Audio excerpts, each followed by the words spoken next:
This Guy's Garage. Like and subscribe. Thank you very much. Thank you for inviting me to appear before this committee today on behalf of the families of Kristen French and Leslie Mahaffey, who I've had the honor and privilege to represent for the past 30 years. Appearing in public to speak to these issues is simply too painful and emotional for the families, and they have asked me to speak on their behalf. My representation of the families over the past 30 years informs the opinions that I'm going to share with you today. This includes guiding them through the criminal justice system, Bernardo's trial, battling the media and certain members of the public who unsuccessfully tried to gain access to the Bernardo Homolka videotapes. This was an enormous undertaking. This was an enormous undertaking, which itself included the need for me to painstakingly review the videotapes and prepare a chart describing every frame of the videotapes and the corresponding words. This fact alone is perhaps the most significant fact that will inform some of the opinions that I give today, and perhaps answering some of your questions, because that was a very difficult process in reviewing the videotapes. This was necessary for the particular argument that we advanced at the time of the videotape motion. We were also involved in the resolution of the plea resolution involving Karla Homolka. Our efforts to have Karla Homolka's plea resolution set aside because we believe that she breached it. Dealing with a little-known potential plea bargain for Paul Bernardo to second-degree murder, which we stopped, even though it would have avoided the trial altogether, and avoided the excruciating videotape issue. We were involved in the successful gating application to keep Karla Homolka in jail for her entire 12-year sentence. We went to Joliet, Quebec at the conclusion of her sentence to impose post-sentence conditions on Karla Homolka pursuant to Section 810.1 and 810.2 of the Criminal Code, where during that particular process, Karla Homolka chose to stare me down in court, and where I saw for myself the evilness in her eyes 12 years later, which was identical to what I saw in the videotapes. We were involved in the appeal processes. We were involved in the bone-chilling discussions we had after Bernardo was convicted and had exhausted all of his appeal routes that led us to obtain an order to destroy the videotapes, the crime scene pictures, the autopsy photographs, the steel circular saw that he used to dismember Leslie Mahaffey. We had everything destroyed. And now we're involved in Mr. Bernardo's parole hearings. We're currently before the Supreme Court of Canada with the assistance of the Toronto Police Association on a leave application regarding the family's Access to Information Act request for the records of Paul Bernardo and other offenders who murdered police officers, which they rely upon to persuade the parole board to grant them parole, and what Corrections Canada and the parole board need to discharge their legislative public safety mandate. As I have said just a moment ago, all of this will inform what I have to share with you this morning. But I know this: on these issues, the public interest and the victim's interests are fully aligned. But for the grace of God, go I. With the exception of a public loony campaign 30 years ago, which I had nothing to do with, all of my work for the families has been and continues to be pro bono. Helping these families free of charge is a far greater reward than all the money in the world. And the families wanted me to share a number of points with you. First, all they seek is justice. They don't seek revenge. They don't seek retribution. They accept that Paul Bernardo is entitled to full constitutional protections, the right to be presumed innocent, the right to a fair trial. He got both. They accept that Mr. Bernardo is entitled to humane treatment in jail and that he has a right to seek release on parole. The question, though, that must be answered is, what is justice for a convicted, sadistic, sexual psychopath who committed the most unspeakable crimes known to humankind and who was sentenced to life in prison and additionally designated a dangerous offender?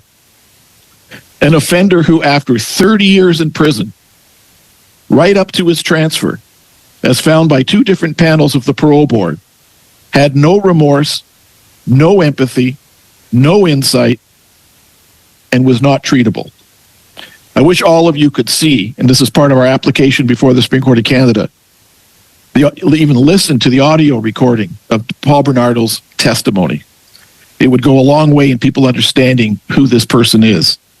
In designating Paul Bernardo a dangerous offender, the learned trial judge, one of the most distinguished and experienced judges in the country, Associate Chief Justice Lesage, as he then was, later became our Chief Justice, recounting the unspeakable sadistic brutality Bernardo inflicted on two innocent, defenseless teenage girls and so many others, said this to Mr. Bernardo, quote, "You require jail, in my view, for the rest of your natural life. You are a sexually sadistic psychopath. The likelihood of you being treated is remote in the extreme. For offenders like Paul Bernardo, the overarching principle must be maximum punishment in a maximum security penitentiary. The Supreme Court of Canada tells us that sentencing is the means by which society communicates its moral values. These types of offenders can still obtain the benefit of programs offered by maximum security federal prison in maximum security federal institutions. They're still entitled, as I say, to the regular parole hearings.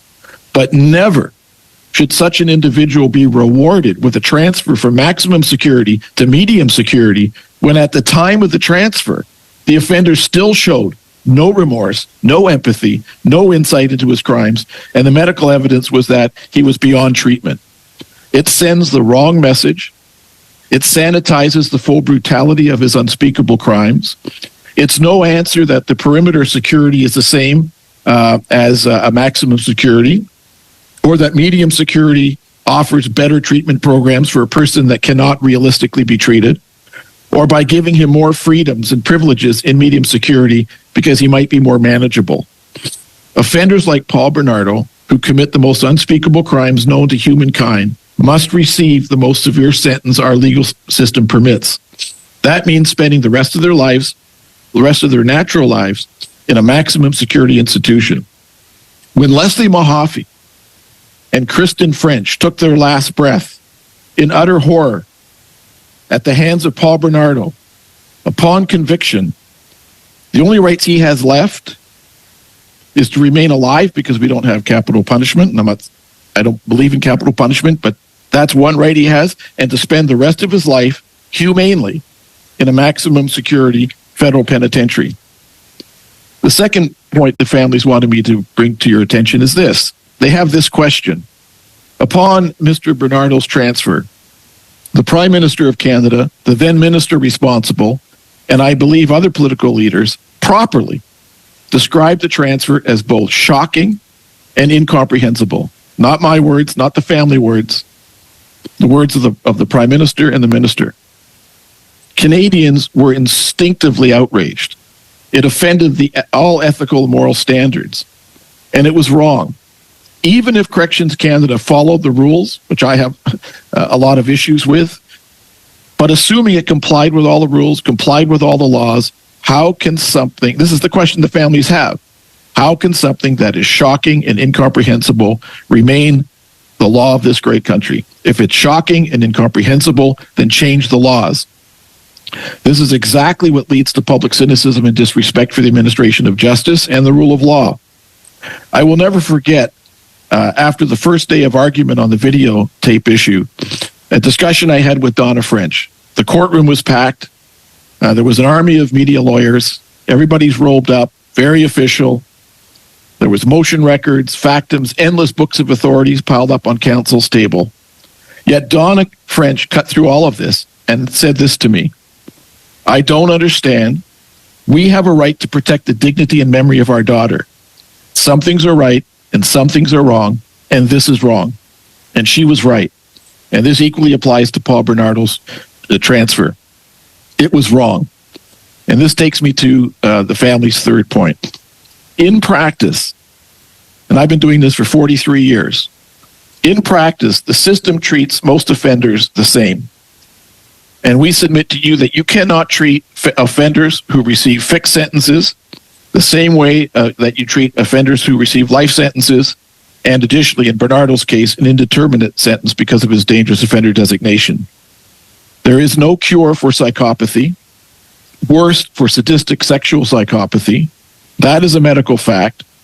If the public knew that there were tough but just laws for Canada's most dangerous offenders, they would embrace the full panoply of treatment and rehabilitation programs for the overwhelming majority of federal inmates. This kind of one-size-fits-all criteria, mechanically checking the boxes, cannot apply to Canada's most dangerous offenders. There must be a separate law for these people. Only this way will Canadians have confidence in our justice system and embrace treatment programs for the vast majority of offenders. The fourth point they wanted for me to communicate to you is this. The reliance on Section 28 of the Corrections and Conditional Release Act and the requirement that the choice of penitentiary must be the least restrictive for offenders is completely misplaced. This is appropriate for the vast majority of offenders who serve fixed sentences, but it is not appropriate for people serving life sentences for murder and or have indeterminate sentences because they've been declared dangerous offenders. This distorts the sentence itself by substituting punishment for leniency, and this may be better for the parole board rather than administrative decisions. But really, in my experience, this least restrictive principle has been more aptly applied to NCR offenders. The fifth point they want me to communicate to you is this. One of the justifications for the transfer was that Paul Bernardo did not represent a threat to attacking prison guards or other inmates. This cannot be a criteria for offenders like Paul Bernardo. These types of offenders, these types of sex offenders, they're cowards. Paul Bernardo is a coward. He would never attack a prison guard or another inmate. He would only attack innocent, defenseless, vulnerable teenage girls and young women. So this criteria must be eliminated for offenders like Paul Bernardo. The sixth point is... Mr. Danson, yes? Could I stop you there? We're much over our 10-minute allotment that I allowed you, so I don't want to cut short some people's questions, and I'm sure they're going to get to some of the information that you're addressing. Point of order. No problem. Sure. If Mr. Danson's getting to his final point, perhaps there's unanimous consent to let him finish.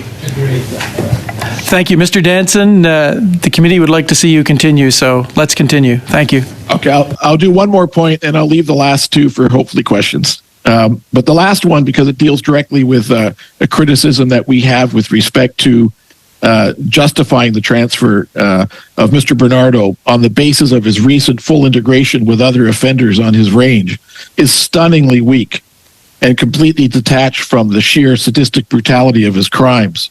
That range in maximum security is very limited. Further, and I think the committee, everyone knows this, the hallmark of psychopathy, of psychopaths, is that the offender is cunning, deceptive, manipulative, a liar, callous, glib, grandiose, narcissistic, and often intelligent. This was the expert evidence before Associate Chief Justice Lesage at the time of the trial and the dangerous offender application, and this is the evidence before the parole board. So these type of offenders learn how to manipulate the system and the various tests that are being applied to them, and they learn from test to test. So therefore, there just has to be a different criteria to be applied to these individuals. And thank you for the extra time, and I'll happy to take your questions. Thank you, Mr. Danson. We're going to start with questions with Mr. Shipley, please, for 6 minutes.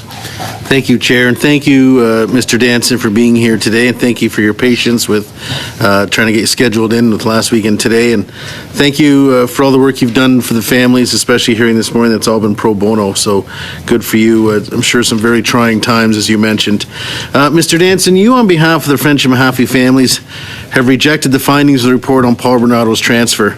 You said, and I'll quote you, "We believe that Paul Bernardo should be in maximum security prison," end of quote, and that even if the transfer was done in accordance with all applicable laws and policies, those laws need to change. Can you expand on why you reject the findings of the report on Bernardo's? I have to stop you there, Mr. Shipley. We just have to suspend for 1 minute, Mr. Danson. We seem to be having an issue with our communication. Nope.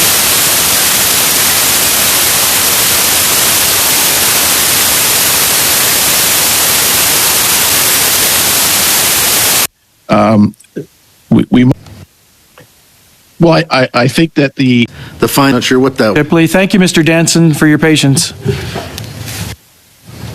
Thank you, Mr. Danson, and thank you, and sorry to the interpreters for that loud noise. It was loud out here, too. Not sure what that was. Mr. Danson, in order to save some time, I won't go back through exactly what all I was speaking of. I'll just paraphrase it a little shorter. Can you expand on why you reject the findings of the report on Bernardo's transfer and why you believe Paul Bernardo should be in maximum security prison for the rest of his life? Well, I think that the criteria that they use, notwithstanding words to the contrary, do not differentiate between these kinds of offenders, someone like Paul Bernardo, which is very fact-specific, and the overwhelming majority of offenders. So I think there has to be an entirely different legislative and regulatory criteria for these individuals. And as I said in my opening, we must eliminate for these type of offenders the notion that the penitentiary sentence has to be the least restrictive. That is inconsistent with the sentencing principles, and it's inconsistent with what the trial judge, sentencing judge, had to say about Mr. Bernardo. And then, as I said a moment ago, this criteria that, well, because he's not representing a threat to the prison guards and other inmates, that's a justification for transferring him to medium security, or that he had fully integrated into a particular range that is very small. There just has to be a fundamental shift in establishing a separate criteria for Canada's most dangerous offenders, and don't put them in the mix of a criteria that applies to the overwhelming majority of offenders. And as I said, when you do that, and I mean, this one bit of information that I think I can impart to the committee with my 43 years of experience, if you do that, if the public knows that these type of offenders are being dealt with properly, then there will be an enormous view of the public to embrace all of the rehabilitation programs and assistance for offenders to make them productive when they eventually get out. But you can't apply that to people like Paul Bernardo. Thank you. Building on that answer, Mr. Danson, in your response to Correctional Service Canada's report, you stated, and I'll quote once again, CSC's heavy reliance on Section 28 of the CCRA and the requirement that the choice of penitentiaries must be the least restrictive for the offender is misplaced, end of quote. Can you describe how the least restrictive principle being applied with a one-size-fits-all criteria is dangerous for public safety and re-victimizing for victims and their families? Well, it's contrary to the facts. It's contrary to the facts that apply to this particular offender and similarly situated offenders. As I said, the least restrictive test would really had currency with respect to offenders who were found not criminally responsible. It just doesn't apply to these kinds of offenders. As I say, it's fine if you apply it to the majority of offenders who have fixed sentences, and they're going to get out regardless. But it just has no application, and it's completely disconnected from the punishment principles of sentencing. And if one looks at 718 of the Criminal Code, in a case like Paul Bernardo, the preeminent principle is punishment. And that's completely inconsistent with those sentencing principles. It's got to be changed. Thank you. You spoke about the need for a different criterion to be applied to offenders who exhibit hallmarks of psychopathy. That's a tough one for me on a Monday morning, psychopathy. Can you expand on how an offender like Bernardo may be able to manipulate the test being applied to him to be granted a lower security classification?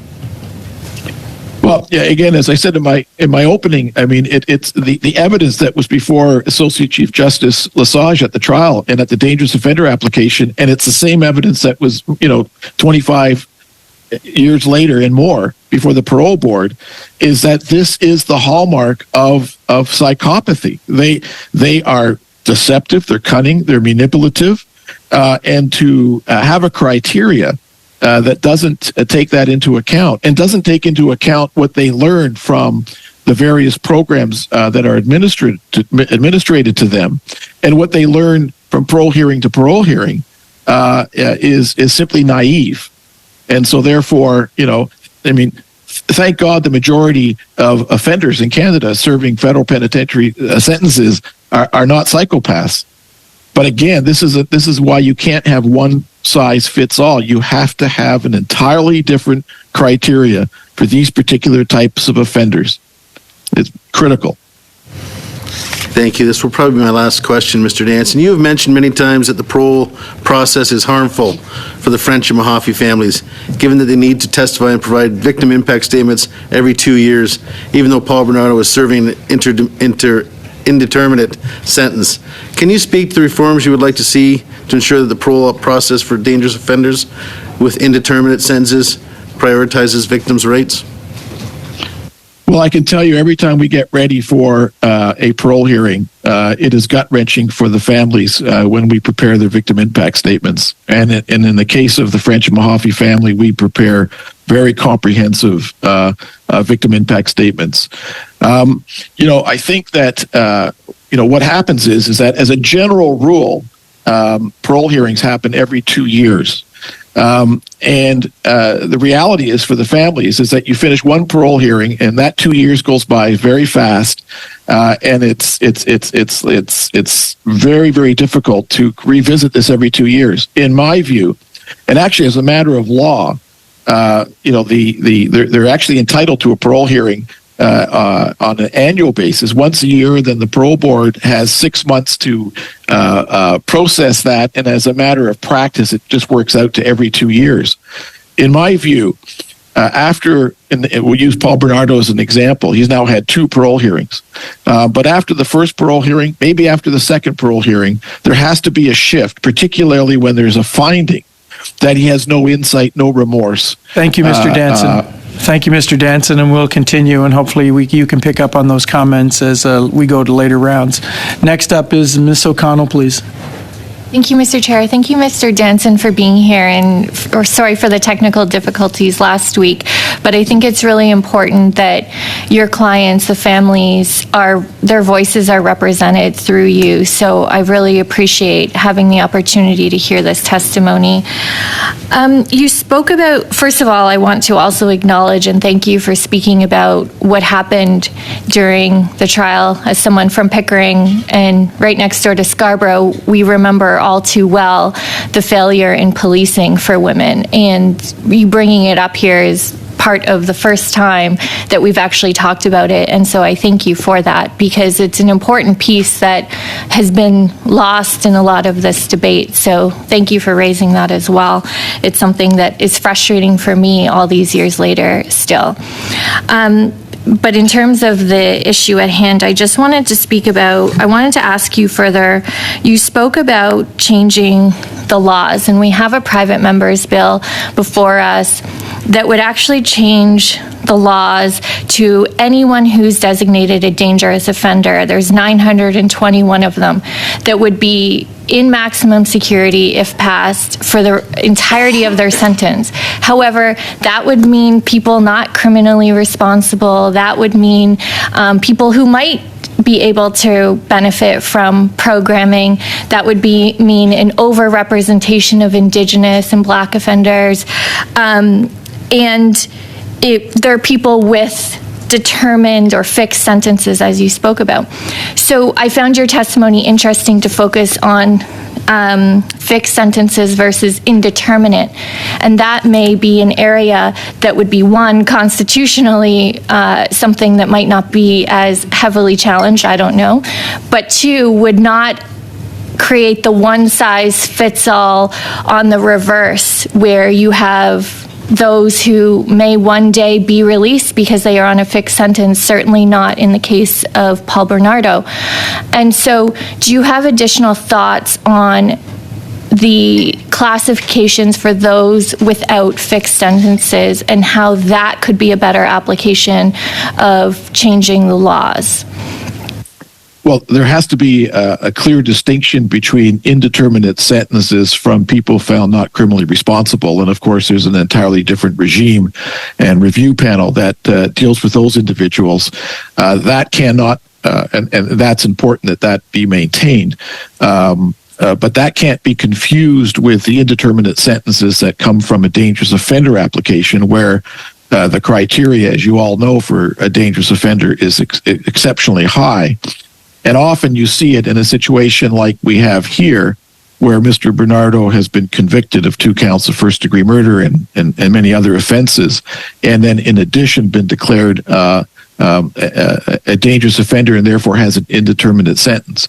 So in that sense, the 2 regimes must be treated completely differently. And quite frankly, if they weren't treated differently, then it would be unconstitutional. And you spoke in your testimony about, you kind of raised questions about how CSE came to this conclusion, and you kind of questioned that process. Could you perhaps elaborate on some of your concerns in how I think you said, sorry, I didn't write it down exactly, and I don't want to put words in your mouth, but checking off the boxes or the test that was kind of done. Can you maybe elaborate a little bit more on your concerns around CSE's classification process?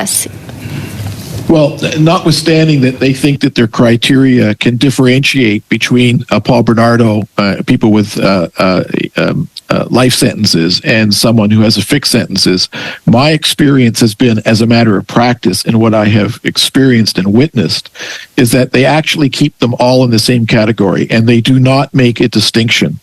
And that applies to their belief in rehabilitation. I mean, let's be clear. Rehabilitation and working with offenders with fixed sentences who are ultimately going to get out is critical. And there must be the resources that allow Corrections Canada to carry out these important rehabilitation programs. But as I keep saying, that you have to draw a hard line between the overwhelming majority of offenders with these fixed sentences, with the Paul Bernardos of the world. And as I say, one of the key sentencing principles in the criminal code, under 718 of the criminal code, is punishment. And when you commit the most serious of offenses, you should be faced with the most serious of consequences. And in my view, for someone like Paul Bernardo, that's spending the rest of his life in maximum security.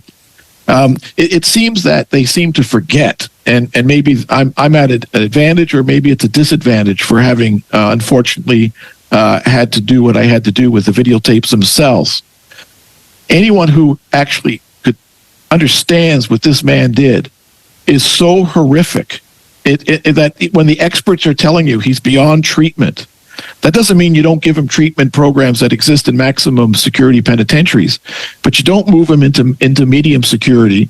And there is, notwithstanding they say they would never move him into minimum security. In my experience, over time, there is a cascading effect, which is of deep concern. And in my view, it is the punishment side sending that message. Fortunately, for a very few number of offenders, that has to take priority. I know we granted you more time for your opening statement. I think you might have still cut it a bit short. I was wondering if I could lend you some of my time. Were there other points that you wanted to elaborate upon from your opening statement? Well, there is a point that the families wanted me to make, if time permitted, which is that when we look at the issue that you're dealing with in terms of the transfer, the families, want to emphasize that, solutions and dealing with victims' rights has to be looked at in a broader framework and not piecemeal. And the one point that they did want me to bring to the committee's attention in this respect, the greater picture for understanding victims' rights, is that the families are deeply disturbed by Parliament's failure to reenact Section 745.51 of the Criminal Code, following the decision of the Supreme Court of Canada in Bissonnette striking down the section. It is, for the families, and I'm sure for most Canadians, outrageous that Paul Bernardo's period of parole ineligibility was not increased by a single nanosecond for the brutal murder of Kristen French. In terms of parole ineligibility, Paul Bernardo got a free pass for the second murder. And that shocked the good consciences of all Canadians, in my view. And it's important to appreciate that the court struck down 745.51 because of the stacking of periods of parole ineligibility in blocks of 25 years. I could draft you a new 745.51 that is constitutionally bulletproof and meets all the concerns of the Supreme Court of Canada.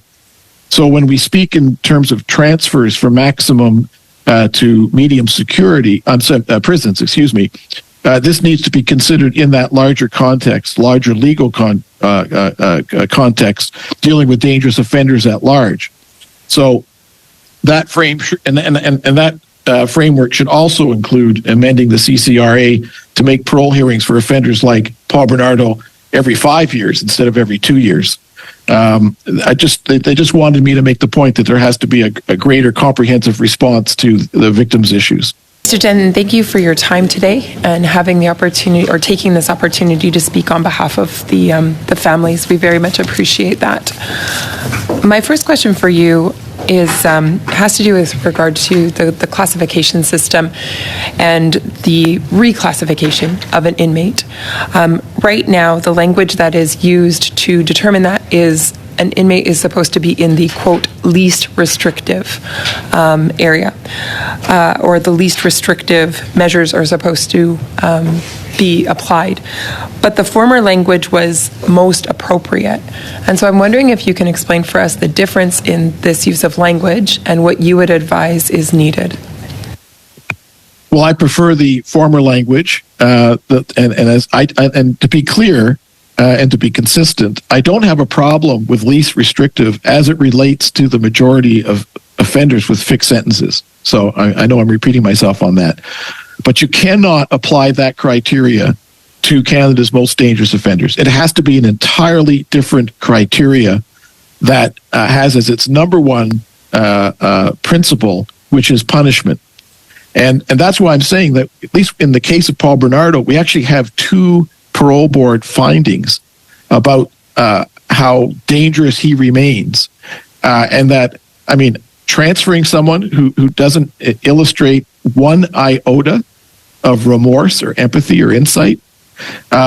So when you talk about least restrictive, what does that mean in a practical sense to these particular type of offenders? Why should someone who commits an offense, which, as I say, and thank God the videotapes are destroyed, if you just saw the cruelty, the sadistic brutality of these offenses, the horror. 30 years later, it still gets me emotionally. And to think that we're talking about the least restrictive punishment for this person, that has any reality. I mean, this is what Canadians will not tolerate. And that's what, but they will tolerate all kinds of progressive remedies and rehabilitation and programs for the majority, but not for people like this. So least restrictive is dangerous because it sanitizes the brutality of what's happened in cases like this. Yeah. Thank you. Thank you for responding to that. One of the other comments that you made in your opening remarks, you asked the question, how can we allow something that is shocking and incomprehensible remain the law of this great country? And of course, in asking that question, you're referencing something that was said by the former public safety minister when he found out, or supposedly found out, that Mr. Bernardo was being transferred. He said that it was shocking and it was incomprehensible. Now, we later found out that actually that was misleading because he had known since March. He had known for quite some time before the transfer actually took place in June. But nevertheless, you make this statement that if it is in fact shocking and incomprehensible, then why would we allow that law to stay on the books? Mr. Denton, if you had to propose one change, the one that we should start with in order to make our system more robust and in favor of victims, what might that be? That would be to establish legislatively a different criteria and regime for the Paul Bernardos of the world. That's where you start. And I'd be more than happy to help with particulars of that, but that's where it has to start. We've got to stop treating all offenders the same, using same criterias, and as I say, least restrictive. So at least restrictive for someone who commits a white collar crime, a nonviolent crime, is the same criteria we use for a sadistic psychopath.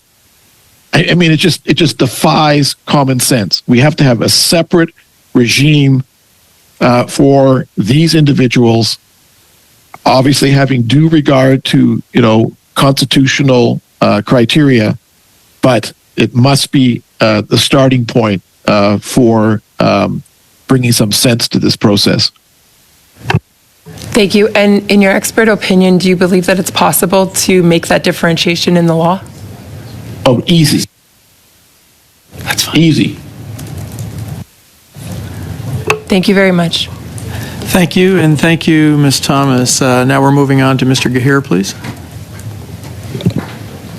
Great. Thank you, Chair. And Mr. Dance should be shared with victims. She asked, would it be difficult? Similarly situated, he's relying on that very evidence to persuade the parole board, let me out of jail. Let me go back and integrate with the public.